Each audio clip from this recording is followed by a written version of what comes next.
মালের উপরে কোনো একটা প্রভাব পড়ছে, যেরকম মনে করেন মরিচটা হঠাৎ করে লাভ করে একটা বাড়িয়ে গেছে 200 টাকা কেজিতে বাড়তি, 160 টাকা গত সপ্তাহ বিক্রি করছে, এই সপ্তাহ 320 টাকা 1 কেজিতে। আপনার বেগুন ছিল 60-70 টাকা কেজি, এই সপ্তাহ 100 টাকা 120 টাকা। এরকম কিছু কিছু মাল আছে অনেক দাম, যেমন বরবটি আমরা 80 টাকা কেজি, তারপর লাউ ছিল 60-50-170 টাকা।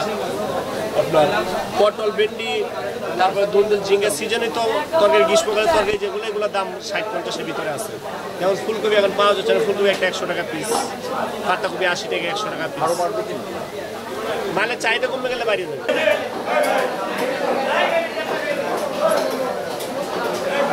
চালের দাম আপনার নতুন চাল আসার বন্ধ হওয়ার কারণে এখন চালের দাম একটু বাড়তির দিকে।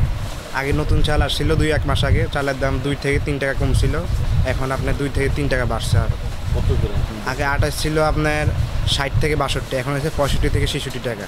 আর মিনিকেট ছিল 70 থেকে 72, এখন 75 থেকে 76 টাকা মিনিকেট। এখন যে অভিযানে মনে হতেছে না দাম যে কমবে, উল্টা দাম বাড়তির দিকে যেতেছে দিন দিন। মেলার কাছে বলি, মেলার আবার নতুন চাল না আসার কারণে চালের দাম বাড়তি, এবং ওনারা কিছু বলতে পারেন। দাম বাড়ছে আপনার বৃষ্টির জন্য আপনার মাল ক্ষেতের থেকে উড়াইতে পারে না, মাল পাইকারি আড়তে কম আসছে, কম আসছে কিন্তু মাল কম। এখন 65 থেকে 70 টাকা বেচতেছি আমরা, 65-60 এরকম। গত সপ্তাহে 60 টাকা বেচছি, 70 টাকা এরকম, সেম বাড়ে না, মানে সপ্তাহ হিসেবে না, ডেলি চেঞ্জ হয়, একদিন কমে একদিন বাড়ে, এভাবেই 5 টাকা 19-20।